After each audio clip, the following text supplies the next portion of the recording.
শিউলির রান্নাঘরে আমি শিউলি আপনাদের সবাইকে জানাই স্বাগতম। আসসালামু আলাইকুম। আজকে আমি রাঁধুনি রেডিমিক্স চুইঝালের মাংসের মশলা দিয়ে মাংস রান্না করব, আর এই পুরো প্রচেষ্টি আপনাদের সাথে শেয়ার করব। আমি এখানে চুইঝালের মাংসের মশলা দিয়ে মাংস রান্না করার জন্য রাঁধুনি রেডিমিক্সে চুইঝালের মাংসের মশলার একটি প্যাকেট নিয়েছি। এবার আমি প্যাকেট থেকে দেখুন এক এক করে এর প্যাকেটের ভেতরে 3টি প্যাকেট আছে, এগুলোকে আমি বের করে নেব। রান্নার সুবিধার্থে আমি প্রথমে সবসময়ই কিন্তু প্যাকেটগুলো কেটে নেই। এখানে আমি এক এক করে প্যাকেটগুলো কেটে বাটির ভিতরে রেখে দেব। দেখুন প্রথমে কেটে নিলাম চুইঝাল, এরপরে কেটে নিচ্ছি বড় প্যাকেট।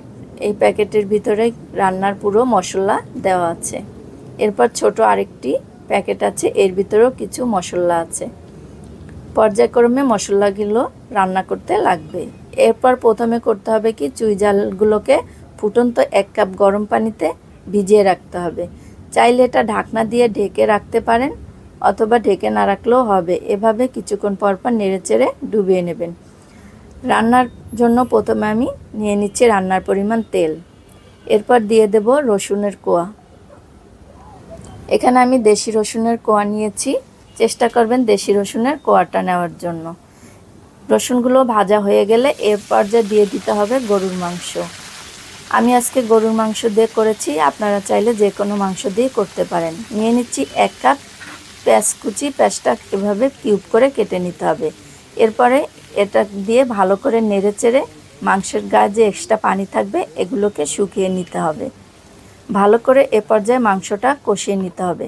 কিছুক্ষণ পরপর নেড়েচেড়ে মাংসের গায়ের পানিগুলো শুকিয়ে নিতে হবে। উল্টিয়ে পাল্টিয়ে নেড়েচেড়ে কিছুক্ষণ পরপর মাংসগুলো থেকে যে পানি বের হবে, দেখুন এই পানিগুলোকে একদম শুকিয়ে নেব যতক্ষণ পর্যন্ত মাংসের একটা তেলটা ভেসে না আসবে। মাংসের পানিগুলো শুকিয়ে যাওয়ার পরে এ পর্যায়ে দিয়ে দেব বড় প্যাকেটের মশলাটা। এরপর দিয়ে দিচ্ছি স্বাদ মতো বা পরিমাণ মতো লবণ। এগুলো দিয়ে ভালো করে উল্টিয়ে পাল্টিয়ে নেড়েচেড়ে এটাকে আবারও ভালো করে কষিয়ে নেব। এভাবে বারবার কিছুক্ষণ পরপর এটাকে কষিয়ে নিতে হবে। এটা কষানোর পরে দিয়ে দিচ্ছি যে পানিটা দিয়ে চুইঝালগুলো ভিজিয়ে রেখেছিলাম, সেই পানি সহ চুইঝালগুলো আর নিয়ে নিচ্ছি 8 থেকে 9টি দেশি রসুন। এবার এগুলো দিয়েও ভালো করে নেড়েচেড়ে এটাকে ঢাকনা দিয়ে আবারও ভালো করে কষিয়ে নিতে হবে।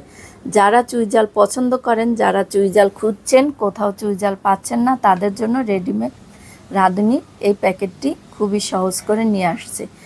এরপরে আমার একটু মনে হলো এখানে মশলাটা একটু বেশি আছে, তাই আমি এখানে কিছু আলু ব্যবহার করেছি। আলুটা এক্সট্রা আপনারা চাইলে ব্যবহার করতে পারেন, না করলেও হবে।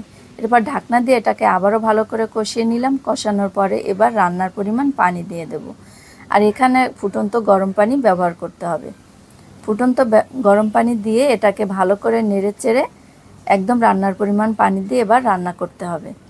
রান্নাটা প্রায় শেষের দিকে আসলে ছোট যে প্যাকেটের মশলাটা বের হয়েছে, এবার এই মশলাটা দিয়ে এটাকে ভালো করে নেড়েচেড়ে আবারও ভালো করে ঢাকনা দিয়ে এটাকে মিডিয়াম আঁচে এবার রান্না করব 4 থেকে 5 মিনিট। 4-5 মিনিট পরে দেখুন রান্নাটি হয়ে গেছে, মাংসগুলো একদম সুন্দরভাবে সেদ্ধ হয়ে গেছে। আর এই পর্যায়ে এগুলো আমি তুলে নেব। আমার কাছে এটা ভালো লেগেছে, তবে ভালো লাগার পরও এটা একটু ঝাল বেশি হয়েছে, তবে এখানে একটু মাংসের পরিমাণ আপনারা বাড়িয়ে নেবেন। আমি এটার যেই পরিমাণ বলেছে ওই পরিমাণে নিয়েছি, তাই আপনাদেরকে একটু বলবো, আপনারা যারা যদি ঝাল পছন্দ করেন তাহলে এই পর্যায়ে রাখবেন, না করলে একটু বাড়িয়ে নেবেন। আজকের মতো এখানে বিদায়।